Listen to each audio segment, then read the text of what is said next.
saudara sekalian, membaca dan mengingat sabda bahagia yang dicatat oleh Lukas kali ini, saya teringat akan kejadian rutin hampir tiap tahun dan biasanya menjelang Lebaran di sekitar tahun 70-an, berarti sudah sekitar 50-an tahun yang lalu. Apa yang saya lihat waktu itu di depan rumah, karena rumah itu biasanya di depan rumah itu jalan besar, lalu ada biasanya tempat pemberhentian bis. Nah, banyak orang turun dari bis dan yang menarik adalah penampilannya. Menggunakan kacamata hitam, jaket jeans, dan kemudian memikul radio dan disetel keras-keras. Siapa mereka itu? Mereka ini adalah orang-orang sukses yang meninggalkan kampung halaman, pergi merantau ke daerah Jakarta, biasanya jualan bakso begitu atau jamu, dan mereka pulang untuk menunjukkan kepada orang-orang desa bahwa mereka berhasil. Dan mereka dengan bangga turun dari bis dan kemudian berjalan kaki dari depan rumah saya ke rumahnya, entah berapa kilo lagi. Itu satu gambaran. Mungkin di sekitar waktu yang sama kita juga mendengar istilah yang namanya OKB, orang kaya baru. Sekarang ini istilah yang sekarang sedang beredar adalah flexing atau sultan.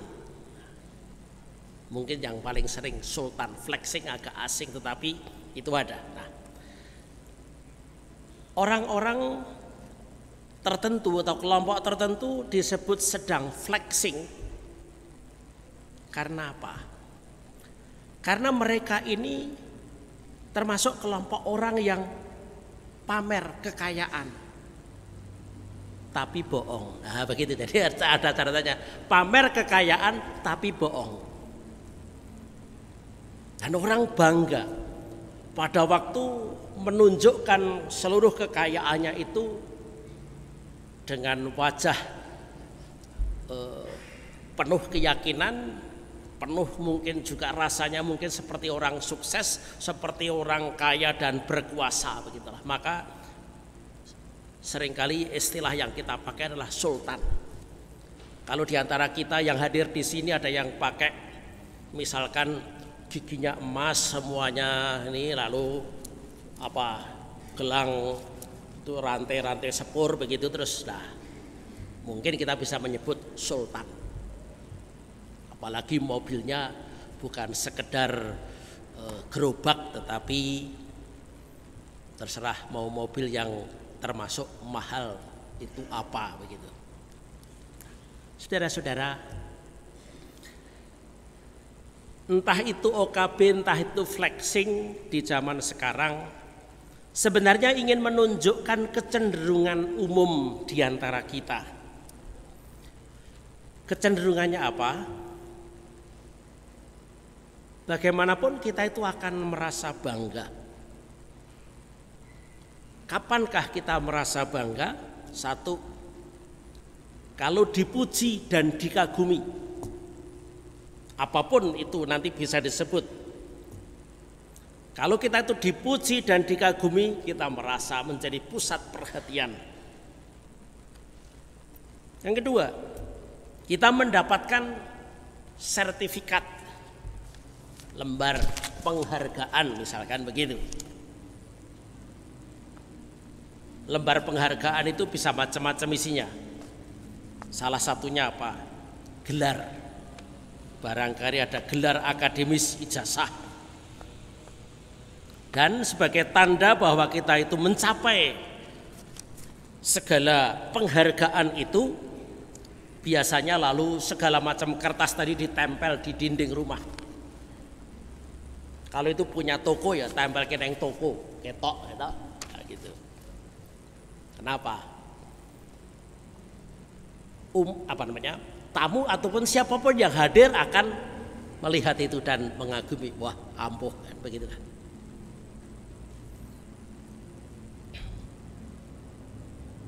Tanda yang ketiga apa? Kalau kita sekarang ini misalkan bisa selfie. Selfie dengan siapa? Dengan tokoh, dengan orang yang terkenal. Kita merasa bangga, satu bisa ketemu orang terkenal, sing sering metu neng televisi, misalkan begitu ta. Lalu kita sendiri bisa selfie. Itu artinya apa? Kita merasa satu hal merasa dekat. Padahal yo mengsaknyuk begitu, kebetulan saja lewat, kebetulan nempel. Kebetulan dia mau foto sama kita. Tapi kita entah bagaimana rasanya itu sawapnya dia sudah merasuk ke seluruh diri kita. Kita yang semula tidak terkenal menjadi terkenal, dibicarakan orang, menjadi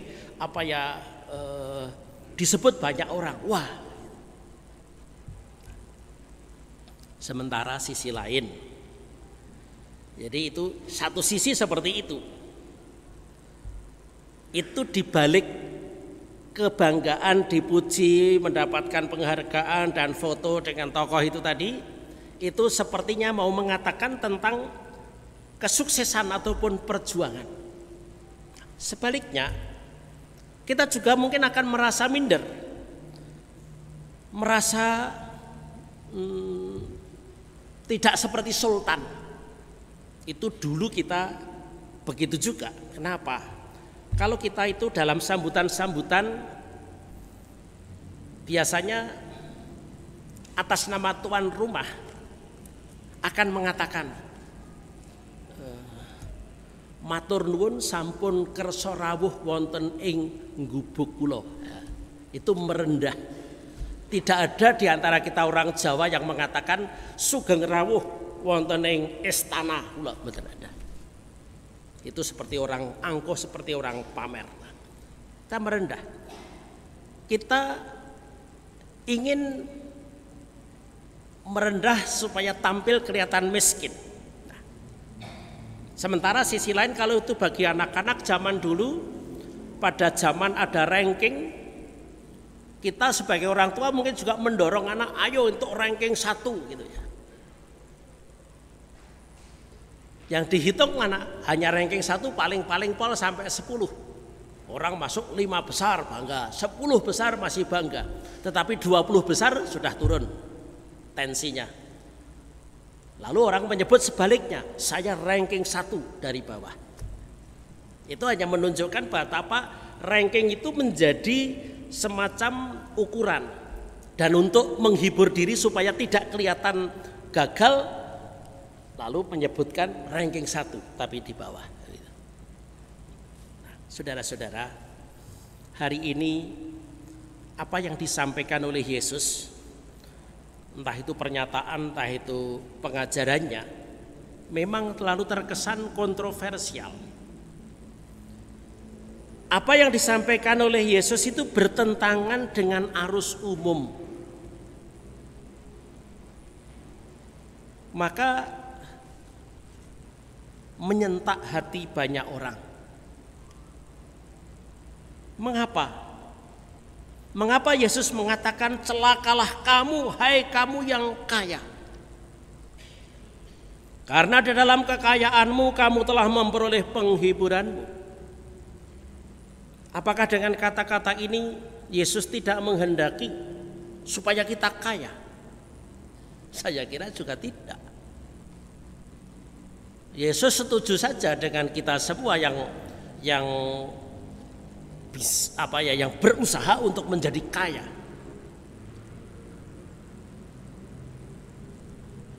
Jadi kekayaan ataupun juga kecukupan dalam hal makan ataupun tertawa, kegembiraan, itu tidak pernah dikecam oleh Yesus. Yesus memang juga menghendaki kita semua untuk bekerja, dan dengan bekerja mendapat upah, dan dengan mendapat upah asalkan kita itu tekun, setiti, ngati-hati, lalu kita akan bisa suatu kali dalam titik tertentu akan menjadi kaya. Itu tidak ada yang salah dengan itu semua. Kalau hari ini Yesus mengatakan celakalah kamu yang kaya, alasannya apa? Kalau kamu mengandalkan kekayaanmu, kalau kamu yang kamu cari di dalam hidupmu itu hanya piye carane supaya sugih, lalu setelah kaya raya tidur nyenyak. Setelah kaya raya lalu pelit. Jadi tidak mau berbagi dengan orang lain. Nah, di situ Yesus pasti mengecam orang-orang yang kaya tetapi pelit, orang yang mengandalkan hidupnya dan kekuasaannya kepada harta. Kalau saya punya kekayaan, gampang semuanya, bisa saya beli, bisa saya bayar. Nah, itulah persis yang dikecam oleh Yesus. Orang yang berpuas diri di dalam hidupnya, orang yang katakanlah selesai berjuang. Nah, itu catatan penting untuk kita semua. Kita tidak boleh mengandalkan kekayaan sebagai satu-satunya hal yang kita raih di dalam hidup ini. Karena Yesus juga mengingatkan kita, hati-hatilah kamu yang mungkin karena kekayaanmu kamu lalu banyak khawatir akan banyak hal, akan nanti kekayaanku ini bagaimana cara mengamankannya supaya tidak diambil oleh orang, bagaimana supaya kekayaanku itu lestari sehingga aku bisa hidup dengan nikmat. Nah, di sana Yesus juga mengatakan, apa yang kamu cari dalam hidupmu? Kekayaan bukan tujuan, tetapi itu adalah sarana. Kalau boleh disebutkan tujuan dalam hidup, itu adalah katakanlah kebahagiaan, ketenteraman. Nah, kalau orang sudah bahagia, sudah tentram, katakanlah dengan makan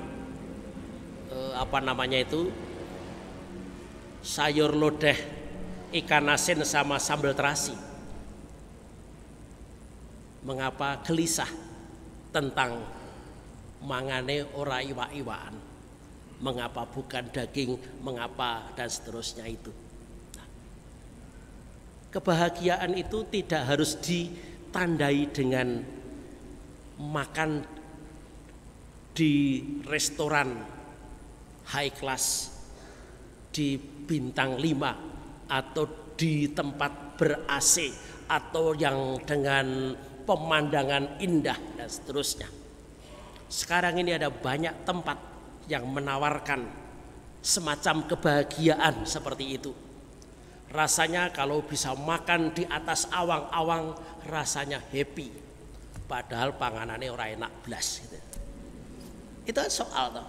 Jadi antara apa yang ditawarkan dan kemudian dialami berbeda. Tetapi orang merasa aku wis tahu neng kono, iki fotone Instagram kan begitu kan.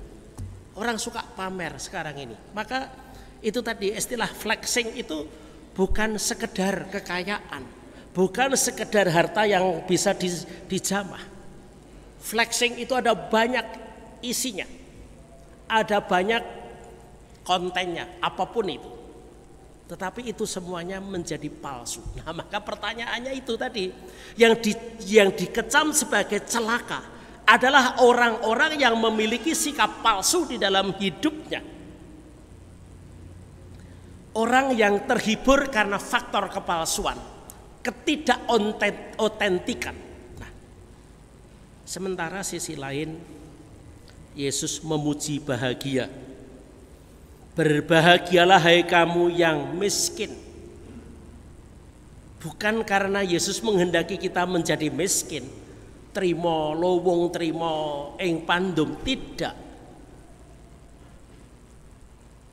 Karena tadi seperti tadi, ada orang miskin tetapi menggunakan ukuran sultan dengan cara merendahkan diri. Kalau kita minder karena kemiskinan kita, karena fakta harta kita katakanlah terbatas, itu sesungguhnya logikanya sama seperti orang kaya yang memamerkan kekayaannya.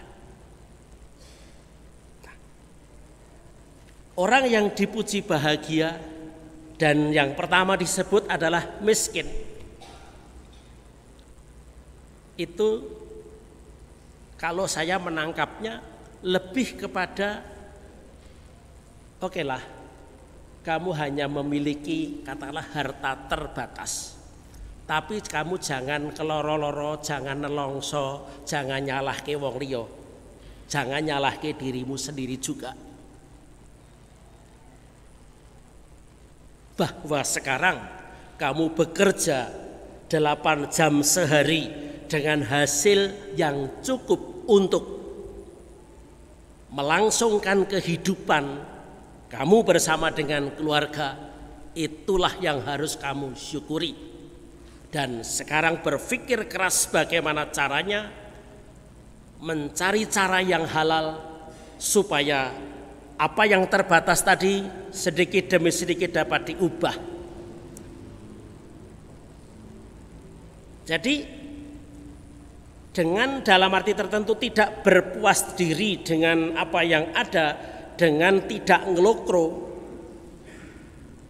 Sesungguhnya yang diharapkan oleh Yesus apa? Supaya kita memiliki pengharapan di dalam hidup kita. Jangan kita mudah menyerah sebelum berjuang. Jangan kita menyerah kalah sebelum maju berperang. Kita hitung kekuatan kita hitung kekuatan lawan, dan mari kita atur strategi supaya bisa minimal imbang. Jangan sampai kalah perang. Nah, maka bukan hanya pengharapan yang harus ada di dalam hati kita, tetapi juga daya tahan dan keyakinan bahwa saya berjuang di dalam kehidupan, saya mengatasi kemiskinan dan kemalasan.